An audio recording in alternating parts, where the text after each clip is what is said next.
RCP Singh, इसी नाम से बिहार और देश के सियासी गलियारे में ये फेमस है। एक समय था जब यूपी के एडमिनिस्ट्रेशन में इनकी तूती बोलती थी। वहां के आईएएस अफसरों से लेकर मंत्री और सीएम तक इनके नाम को जानते थे। एक दौर आया जब ये सियासी गलियारे में छा गए। दिल्ली की सियासत में नीतीश कुमार संग अपनी विशेष पहचान बनाने के बाद उन्हीं के साथ बिहार की सियासत में लौटे। पार्टी के सबसे सीनियर पोस्ट को आरसीपी सिंह ने संभाला। उस पोस्ट को कभी जॉर्ज फर्नांडिस तो कभी शरद यादव और कभी नीतीश कुमार ने संभाला था। उसी पोस्ट की जिम्मेवारी आरसीपी सिंह को भी दी गई। अब उस पोस्ट पर ललन सिंह काबिज है।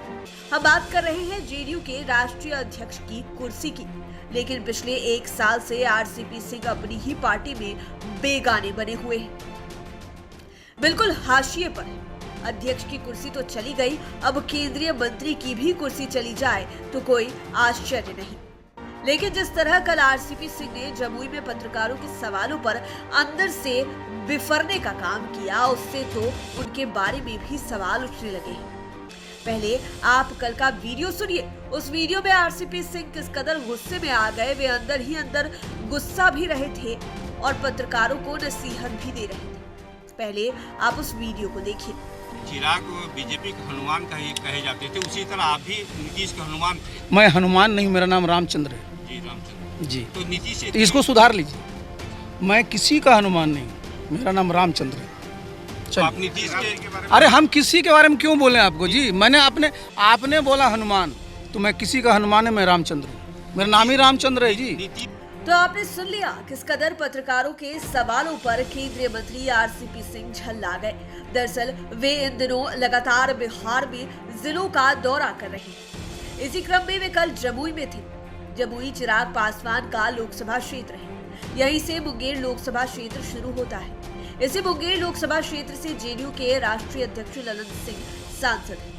यहाँ पर इतना डिटेल्स बताने का एक ही मकसद है कि आरसीपी सिंह और ललन सिंह दोनों ही सुर्खियों में। आरसीपी सिंह जेडीयू के राष्ट्रीय अध्यक्ष रह चुके हैं और उसी कुर्सी पर आज की डेट में ललन सिंह का, और उन दोनों नेताओं के बीच में 36 का आंकड़ा है।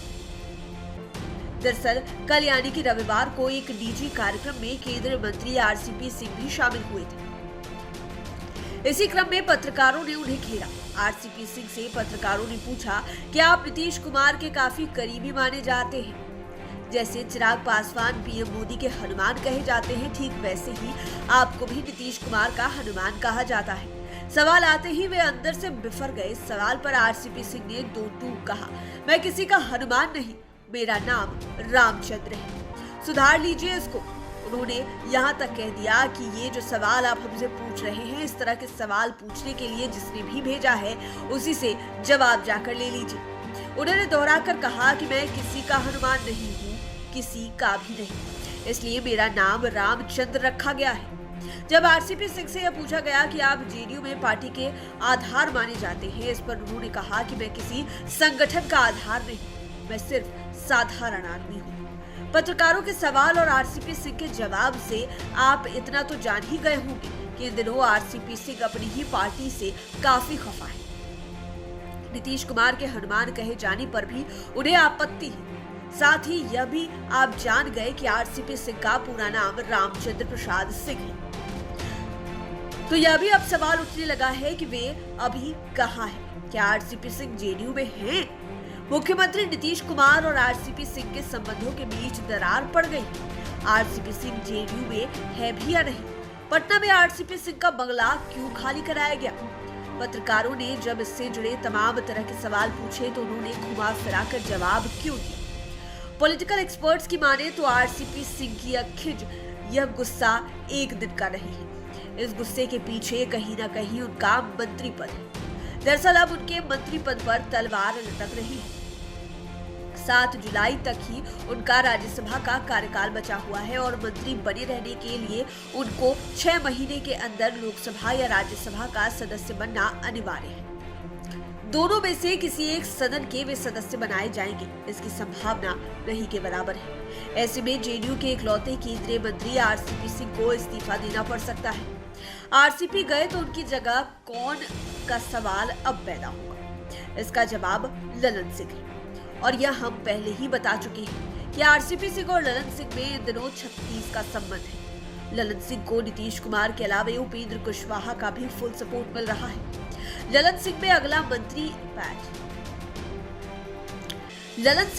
में अगले मंत्री बनेंगे या नहीं, इसका जवाब भविष्य में मिलेगा, लेकिन संकेत देखकर पॉलिटिकल एक्सपर्ट्स को लगने लगा है कि केंद्र में ललन सिंह जा सकते हैं। दरअसल एनडीए की राष्ट्रपति उम्मीदवार द्रौपदी मुर्मू के नामांकन का सिनेरियो आपको याद होगा। द्रौपदी मुर्मू ने पिछले ही सप्ताह अपना नामांकन किया था।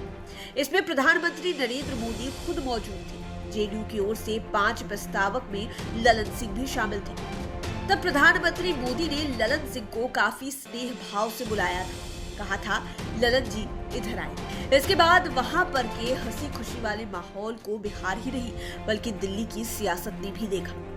आपको बता दें कि एक समय था जब नीतीश कुमार और आरसीपी सिंह में बहुत ही बढ़िया संबंध था। तब यूपी के मंत्री बने बेनी प्रसाद वर्मा ने नीतीश कुमार से कहा था कि आरसीपी सिंह भी बिहार के ही हैं और अब आप इनका ख्याल रखिए। तब नीतीश कुमार को पता चला था कि आरसीपी सिंह बिहार ही नहीं बल्कि उनके गृह जिले नालंदा के हैं। एक ही गृह जिले के होने के कारण दोनों में ही प्रगाढ़ता और अधिक हो गई। जब नीतीश कुमार रेल मंत्री बने तो आरसीपी सिंह उनके साथ हो गए। बाद में नीतीश कुमार के साथ आरसीपी सिंह भी बिहार की राजनीति में आ गए। फिर उन्होंने आईएएस की नौकरी से वीआरएस लेकर पूरी तरह पॉलिटिक्स में एंट्री ले ली। उन्होंने जेडीयू को मजबूत किया, राष्ट्रीय अध्यक्ष की भी जिम्मेवारी मिली। लेकिन मामला तब गड़बड़ा गया जब नरेंद्र मोदी की सरकार में आरसीपी सिंह अकेले मंत्री बन गए, जबकि केंद्र में ललन सिंह के भी मंत्री बनने की चर्चा जोरों पर थी। बाद में डैमेज कंट्रोल के लिए सांसद ललन सिंह को राष्ट्रीय अध्यक्ष की जिम्मेवारी दी गई, लेकिन अंदर की खटपट चालू रही और time to time Bihar politics में यह देखने को भी मिलता रहा। और इसका असर तब चरम पर दिखा जब आरसीपी सिंह का पत्ता इस बार के राज्यसभा चुनाव में साफ कर दिया गया। उन्हें तीसरी बार मौका नहीं दिया गया, उनकी जगह खीरू महतो को राज्यसभा भेजा गया। बहरहाल आरसीपी सिंह आज अपनी ही पार्टी में हाशिए पर चले गए। वे जेडीयू में हैं या नहीं, यह भी सवाल उठने लगा है। हालांकि मंत्री बनने से पहले ही उनके एक्टिविटीज से ये संकेत मिलने लगे थे कि आरसीपी सिंह का झुकाव बीजेपी की ओर अधिक है। चाहे यूपी चुनाव में सीटों के बंटवारे का मामला हो, सदन में जातीय जनगणना उठाने का मामला हो अथवा राम मंदिर के निर्माण में उत्साहित होकर चंदा देने का मामला हो, इन गतिविधियों ने जेडीयू के बाकी नेताओं को असहज कर दिया था। पॉलिटिकल एक्सपर्ट्स की माने तो सोशल मीडिया पर भी आरसीपी सिंह ऐसे ही संकेत दे रहे थे। खासकर ट्विटर पर उनके ट्रेंड को आप साफ देख सकते हैं। वे ट्विटर पर पिछले 6 महीने में नीतीश कुमार के ट्वीट को शायद ही रिट्वीट किए होंगे, लेकिन इस दौरान आरसीपी सिंह ने पीएम नरेंद्र मोदी के कितने ही ट्वीट को रिट्वीट किया है। ऐसे में सवाल तो उठना लाजमी है कि आरसीपी सिंह फिलहाल कहाँ है और आखिर कब तक केंद्र में मंत्री बने रहेंगे। लाइव सिटीज के लिए राजेश ठाकुर की स्पेशल रिपोर्ट। अगर अभी तक आपने हमारे चैनल को सब्सक्राइब नहीं किया है तो जरूर कर लें। ये वीडियो फेसबुक पर देख रहे हैं तो पेज को लाइक करें। आप हमें ट्विटर पर भी फॉलो कर सकते हैं। धन्यवाद।